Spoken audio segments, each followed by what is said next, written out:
All right, welcome, ladies and gentlemen. This is Jared Gearns, the creative game director, here introducing you to our very first Imagination podcast. Today I have with me Angie, 3D artist. Johnny Ray, strategic planner. I go by Nego the Creators on Steam for anyone who wants to know that. And Ruben, I'm also a 3D environment artist. All right, let's kick it off. We're going to talk about some Indie Salt's latest developments. We've been creating some exciting new partnerships with other video game studios over or in lieu of getting greenlit. Johnny, Ruben or Angie, do you want to chat a little bit about what you've been working on with this new licensed property as far as bringing its universe to life?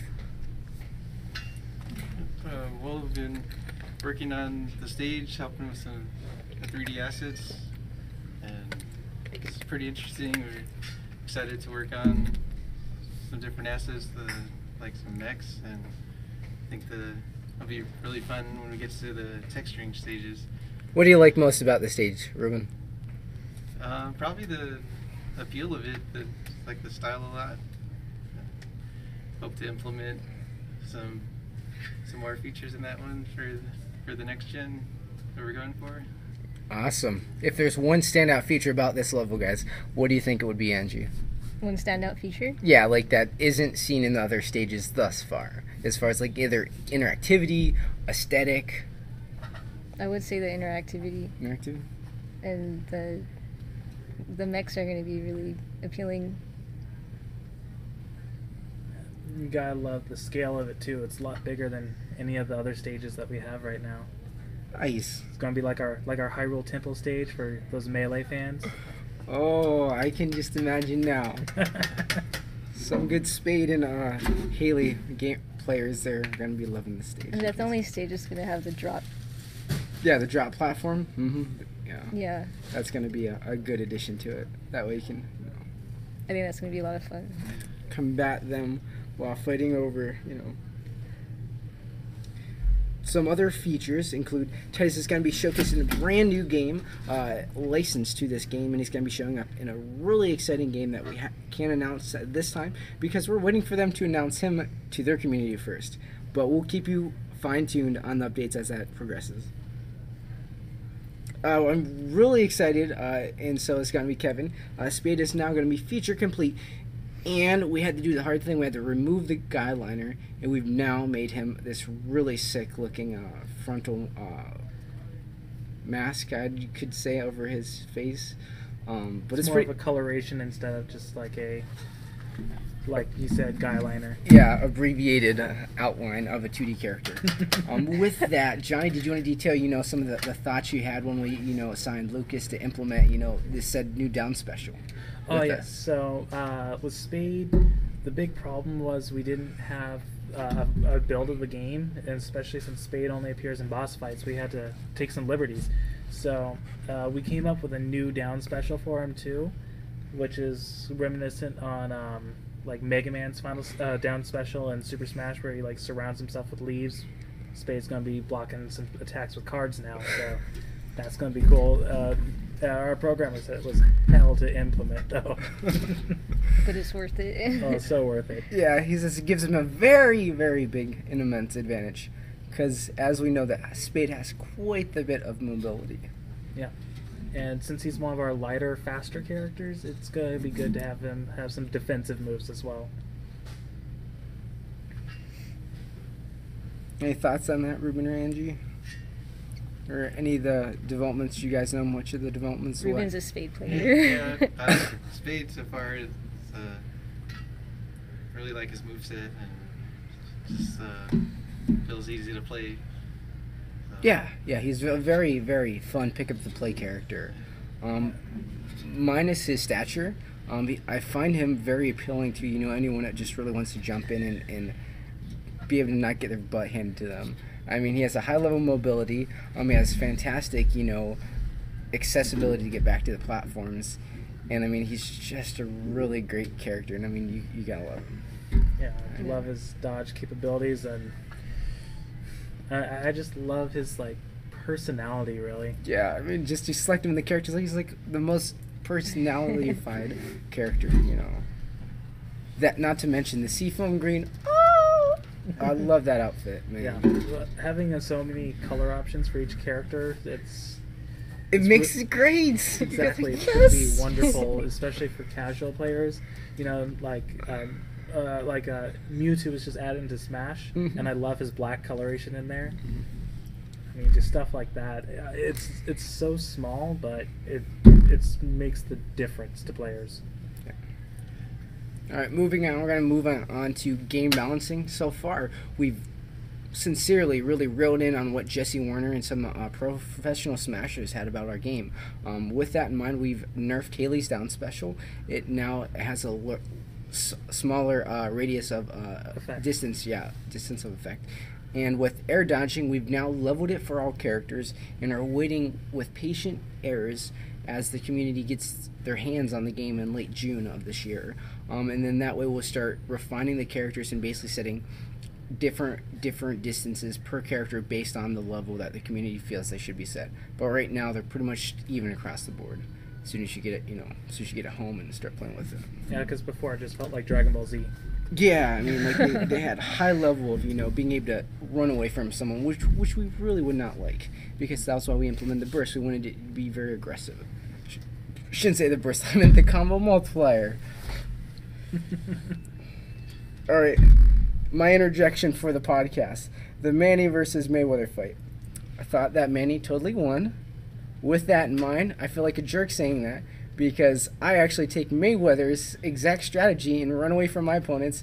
I'm the guy always over there in the corner, like, letting everyone else kill each other, and I'm like, oh, time to finish him off. So, Ruben, any thoughts on that? This guy over here, he's smiling ear to ear. He's like, ew! Yeah, that's pretty interesting. I mean, they already made a bunch of memes about that and stuff. It's like Mayweather's kind of doing some headlocks and hugging and stuff. It's like, this isn't wrestling, man. Like, but I mean, yeah, I guess that's kind of how Mayweather fights and stuff. But I would like to see like the knockout or at least a knockdown or something. I feel like Pacquiao could have totally took him if he was too much, had to chase him around the whole time. I know those memes are going viral like 5 minutes after the match is over. For real.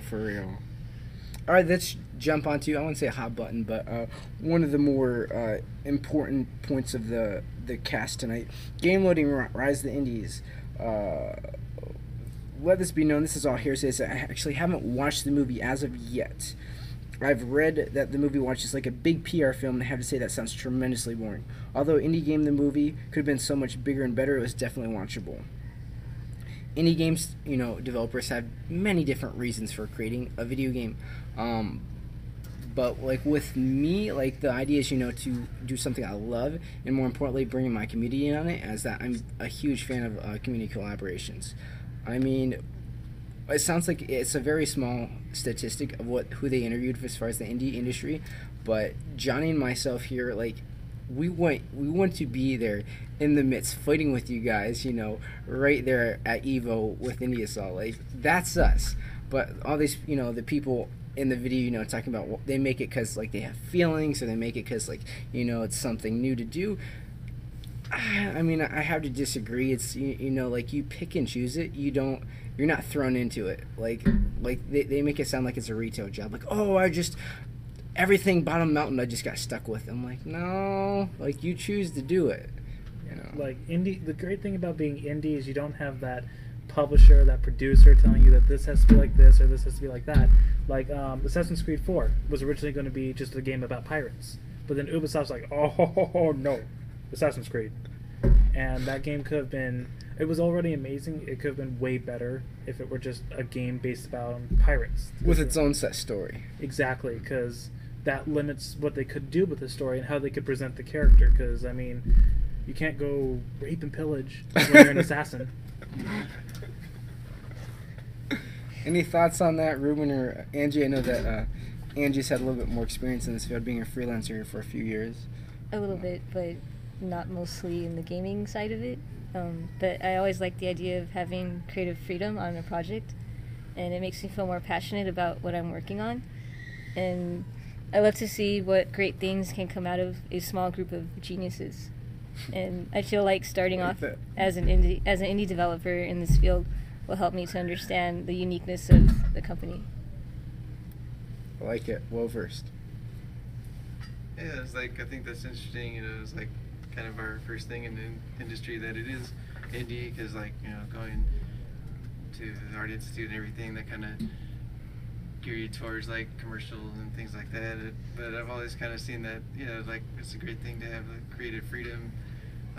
I think that, you know, this kind of naturally, some people, you know, try to start off doing industry to get like kind of the credibility, and then maybe they come back when they have more of the knowledge to do some of their own things. So like, I think that's kind of just different like across the board about the different types of industries, and just like kind of good to maybe just have some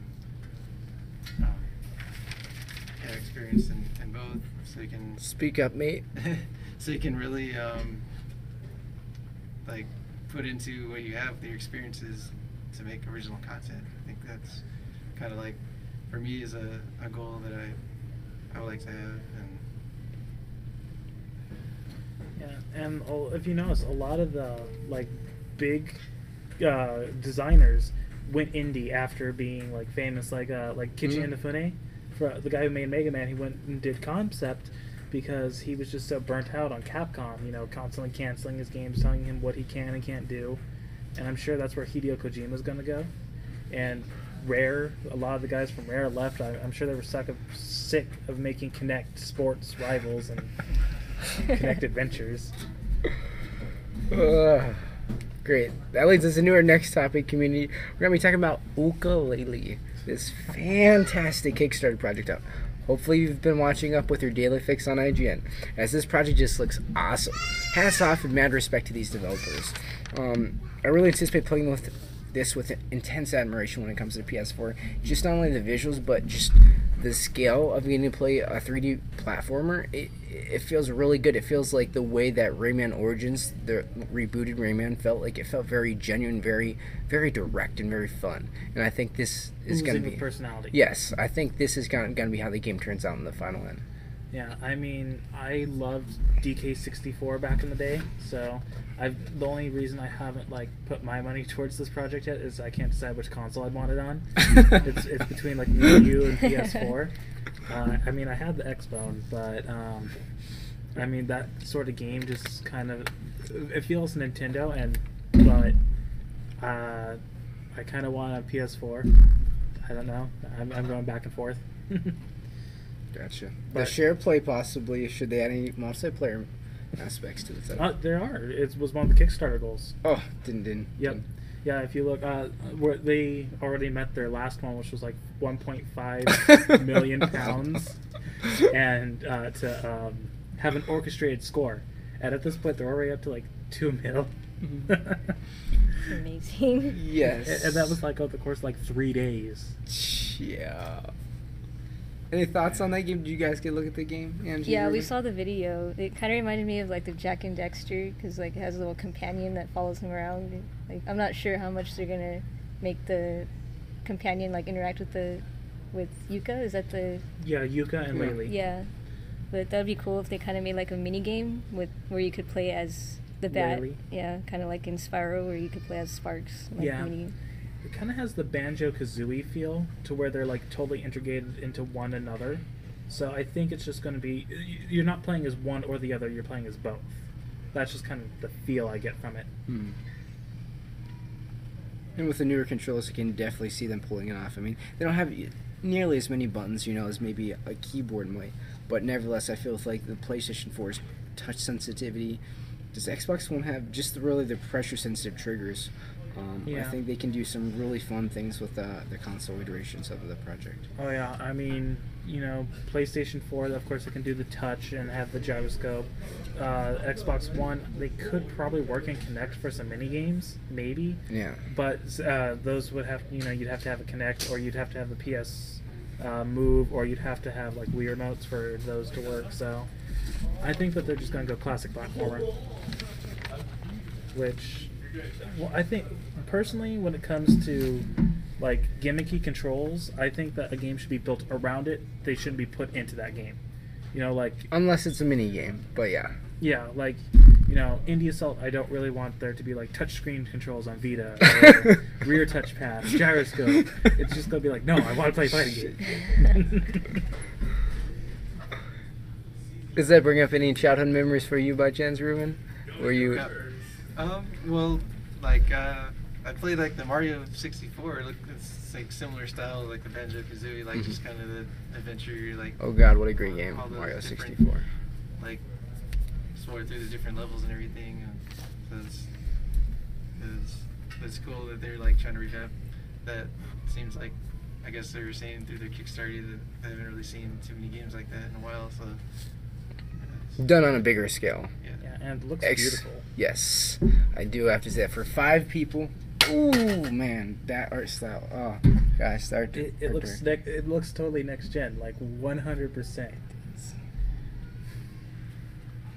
It does.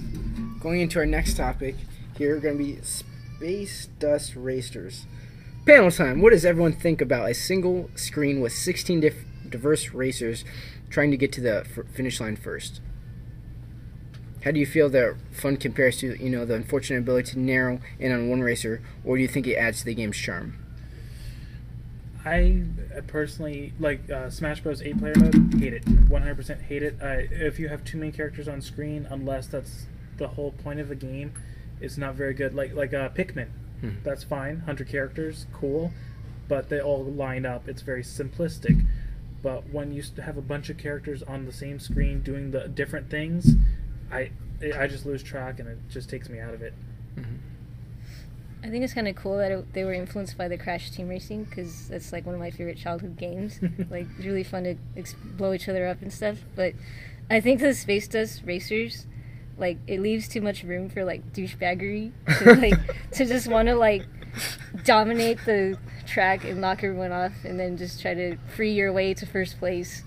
And I just think that like. So if the carts were like different speeds, you think everyone would always pick the fastest just to like try and start out fast? Right. Gotcha. So like do that as soon as possible to get to first. And I think it's cool that on the older racing games you can like more respawn if you fell off and then try to catch up. So.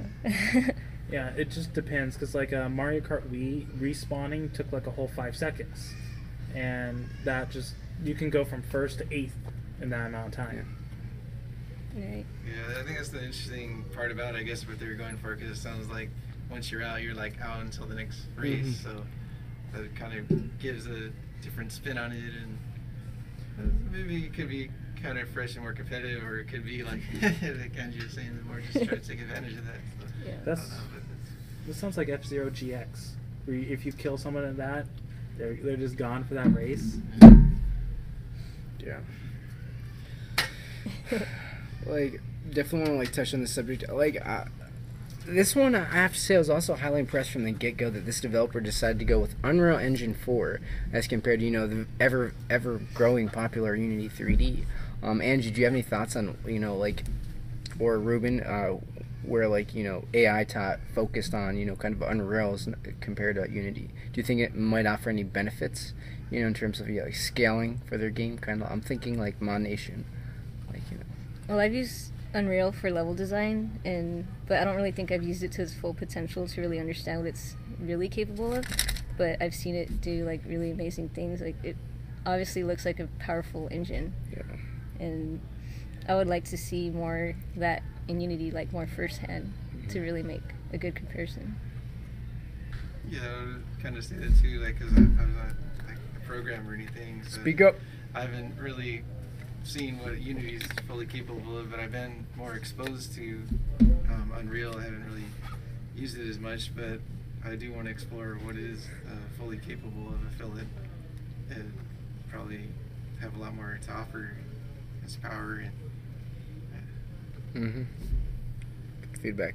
One of the areas I definitely want to touch on with this game is the interactivity and the innovation they've really done with the 16 players. I mean, that's great, like pairing 16 controllers, but what's awesome is being able to use your smartphone in real time to hook it up, and then like they went on to go expand upon that, you can actually plug in a DualShock or Xbox One controller into your smartphone. That's awesome.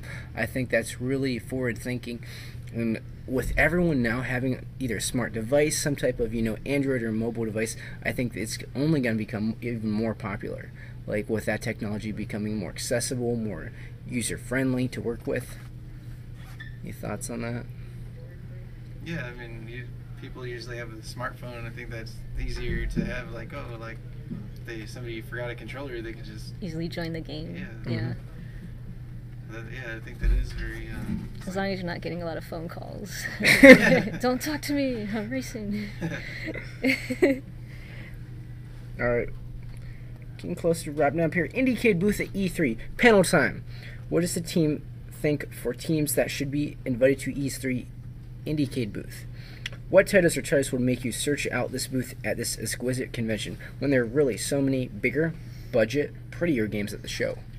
Johnny? Well, I think that for the IndieCade stuff, it should be the things that are either multiplayer, so then more than one person can play at a time, or things that have short bursts of gameplay. Mm-hmm. For the bigger things like Kishinuma, Never Alone, Dust and Elysian Tale, games like that should also be presented. But smaller scale games, I don't think should get like a sizzle reel. No. Because if they're pick up play like you're on your iPhone on the crapper. Yeah. Things that you're going like Angry Birds, that doesn't need a big old display. Yeah. I'm not going to name names here, but Yeah. Angie, Ruben, any You thoughts? had more thoughts on that, right, Ruben? Yeah, just I think it would be just not. It's different than what you would expect for the type of fighter that we're working on. So I think it's like a fresh approach on that we might not expect from that. So I think that's be interesting and exciting for people. Do you think the community should have an impact on the projects selected instead of just the IndieCade judges picking the nominees to attend the show? Definitely. I think there should be some form of voting process, not like where anyone can throw in a hat, but definitely games that pop up a lot that have bigger communities should definitely be available for them to vote, because if you just have a set panel of judges, it's easy for them to find a bias or a general consensus, or them just not exactly knowing what everyone wants to see. Yes, I do agree with that. Because, I mean, like, this is a big convention. We all know it's for the media. But, like, I'm looking at it kind of like how, Johnny, your anticipation is, what, 35,000? Like, media at least? Johnny and myself included. And with that in mind, like, one of the issues is, like, I was there last year for the Mortal Kombat X booth. I mean, they had 4 separate lines, but it still took a good hour to hour and a half. And, I mean, people were trying to really dig in and, get experience all these different titles they have to offer at the convention. I think it, would be in the best interest of IndieCade, as you said, to either show games that, like speedrunners, possibly Indie Assault, something that's going to be more geared to where more people can play it at one time instead of just, so much like a single player experience. Yeah. I mean, nevertheless, you do have to search it out, but... Yeah, like when you have, let's say, a platformer where a level takes 5 minutes, let's say, that's fine until you realize that there's like 100 people in line. Yeah. So there's going to be people who do not get to play the game unless you have a ton of booths, like 8, which that's not realistic. Yes, for the indie booth, yeah. By any stretch. Skip on down here. Early access, panel discussion. Angie, say that Sony announces at E3 a type of early access program for the PlayStation Network. Would you be receptive to such a new brand use of the digital PlayStation platform? I feel like Ruben can answer that one a little bit better.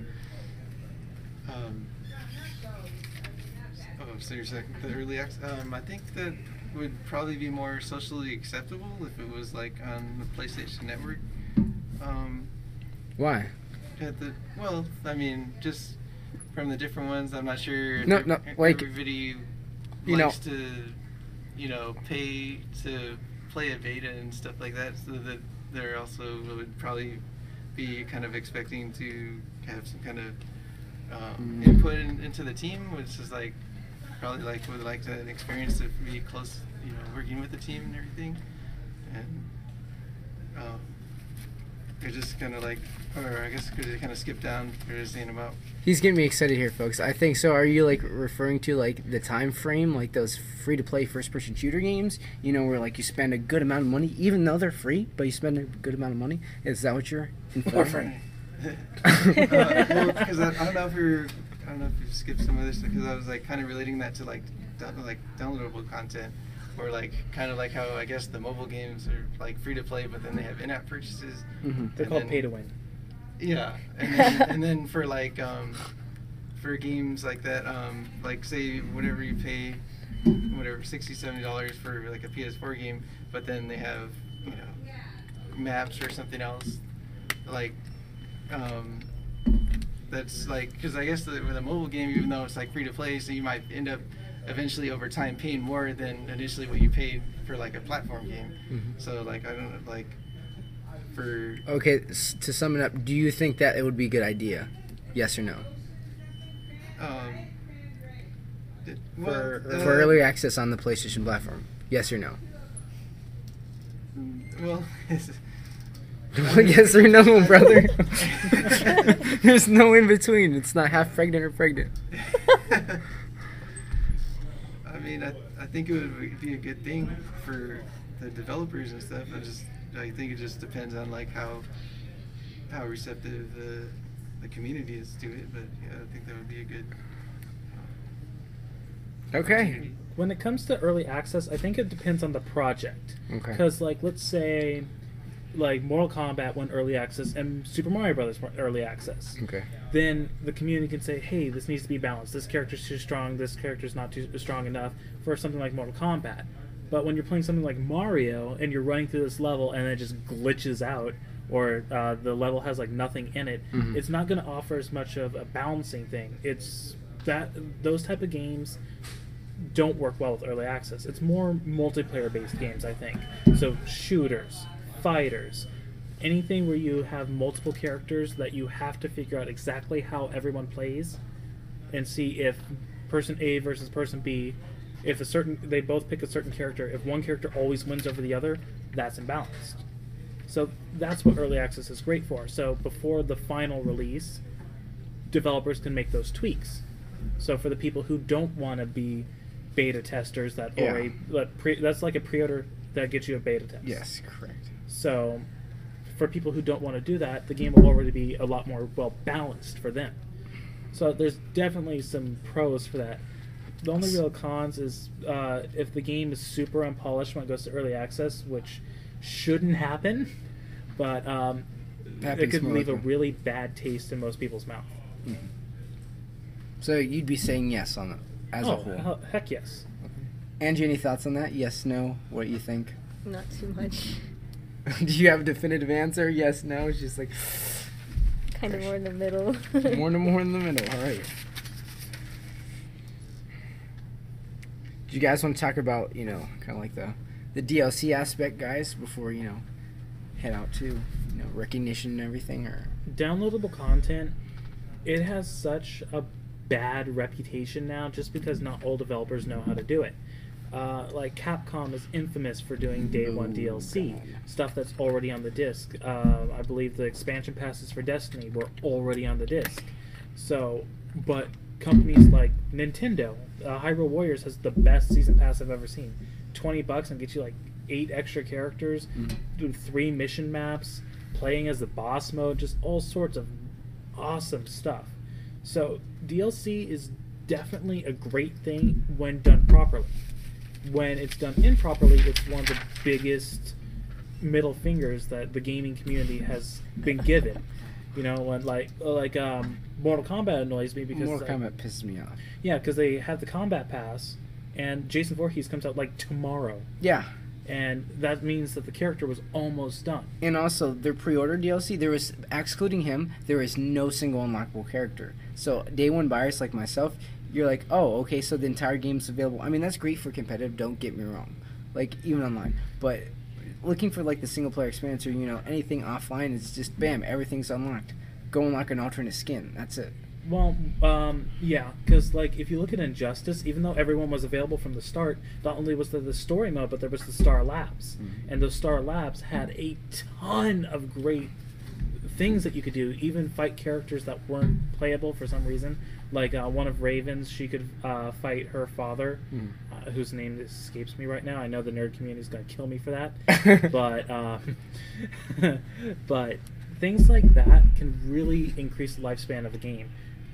Like PlayStation All Stars had the most boring unlockables of anything. God. Like the minions, like oh, That thanks. crap were like stickers and avatar coloring. I mean, heck, I would have loved it that we're unlocking like themes for my PlayStation. Yeah. You know, like imagine, having Kratos just like standing there angrily, look at when you load up your PS3. So, when it comes to DLC, it really has to fit the game. It cannot, and I repeat, cannot be just ridiculous nonsense like Dead or Alive. I mean, other than the Sinran Kagura outfits, there's nothing else I want there. That's a long story, because that Dead or Alive it steps on both sides of the field with being, has a full free version, full paid version. Let's jump onto the subject of, doing campaign DLC right. I feel like Ninja Theory did a really, really fantastic job with Enslaved Odyssey to the West when they announced previously to the game releasing that there would be single-player campaign DLC. But at the same time, I felt like it was very elaborate, and it came out 3, 4, 5 months after the project release, which was very great. It kept your whetted your appetite, and I mean, it definitely kept you invested post release, which is what a video game is supposed to do essentially. I want to go back to even a little bit further. MotorStorm Pacific Rift 08 2010. Phenomenal DLC. Came out many moons. I thought it was never going to come out, and it just expansive new tracks, tons of new cars, and just tons of replay value for $20 for each DLC pass. It was great. But as like with Johnny saying, I definitely think it depends on the way that you implement it. Yeah, well, like BioShock Infinite had the whole additional Burial at Sea campaigns and the Clash in the Clouds. So there was a mission-based one, and then there was a story-based one, and it was really cheaply priced at $20 because they could have easily said 40, and said that was a savings. Charged 20 for each episode of the Burial at Sea, and 10 for the Clash in the Clouds, and said, "Oh, you're getting Clash in the Clouds for free." But I mean, that's something that we see nowadays. Like Batman, they just announced that season pass, $40 for one story mode and a bunch of campaign packs. Yeah, I'm like, or the challenge maps and more Batmobile racetracks, and it's just like, why? Damn, why? Why would I buy that? Yeah. So like with Indie Assault, once we have our like full post release, I mean, if people want more characters and are willing to pay for them, yeah, because fighters, that's one of the best ways to keep the game going. Correct. As long as we don't become Ultra Street Fighter 4, Super Arcade, Special, Chocolate Covered, Remix, Unmixed, Championship, Casual Player Appropriate, Arcade Edition. True. Yeah, at least it's not like Killer Instinct, and I have to start off buying all the characters. No, yeah, we definitely don't want to do that. Just make your own characters and import them into the game.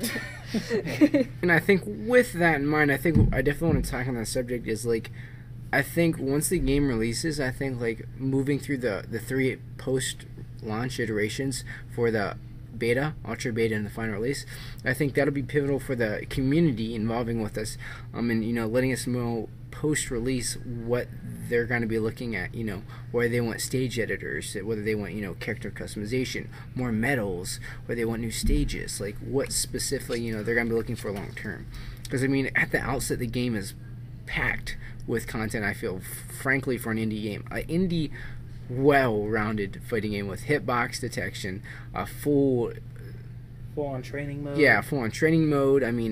Remappable controls, being able to adjust the audio, set sight settings, camera checking. It's great. A lot of content right there for the user. It's a ton of stuff.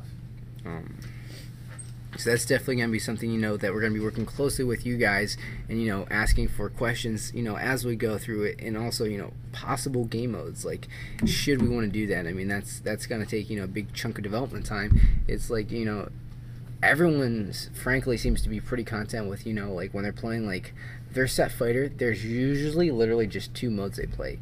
Like, the primary mode and the secondary mode. And, like, that's even quote unquote for Smash Bros. Competitively. Yeah. So should our community, we have 5 game modes right now from the outset.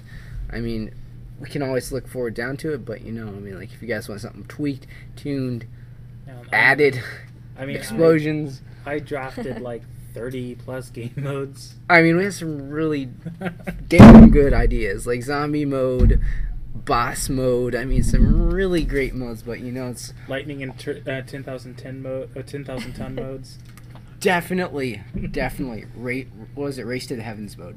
That was awesome. Using burst to go through the stage with unlimited burst and turning. That's sick. I love that. Just doing that just for fun. It's like Dragon Ball Z, and then you just gotta swipe in before the burst resets. All right. Final point here, guys. Wrap it up. Future question desires. Community, share with us below what you want to hear us discuss on next week's show. Any other thoughts, panel, on the indie game industry before we wrap it up here tonight? All right, team. Let's basically wrap this up here. It's been a huge pleasure chatting with everyone here tonight. Thank you guys for coming out. I've had a blast. Don't forget to follow @ImaginationVent on Twitter. Check out our game. We're going to be coming to early access sometime in June. We'll get that date nice and cozy for you to let you know right when we release it to the press. What else? Let's get those retweets so you can cosplay. The cosplays. Cosplay I started working out today. I had 2 20-pound dumbbells. I'm like, oh god, here it goes. Well, here's your chance. Oh, what else? Yeah, just really let IndieCade know Indie Assault should totally go to the IndieCade booth at E3. Next week episode's going to be pretty chock full of stuff for EVO, partnerships, and some Johnny's amazing voiceover condolences for you guys. For our lack of not being able to chat with you so often as we were expanding our horizons over the last 2 months, which has been a blast. And very, very all over the world. Well, maybe not all over the world, just over to Arizona.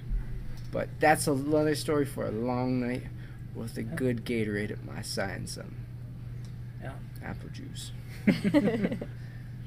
Of course, community, keep on letting us know what you want to see, but we can only do so much. So if you really want someone to make an appearance in Indie Assault, we gotta try to all reach out to them. I mean, there was a certain one that we got in talks with just because the community mentioned them. So I really got to thank you guys. You guys are so amazing. Cannot wait for us to have this long dialogue about who needs balance, who needs buffed, nerfed, whatevers. If whatever you guys need, just let us know. All right. I think that wraps it up. Again, thank you guys for joining us, and signing off now for the Imagination Podcast. Have a great night.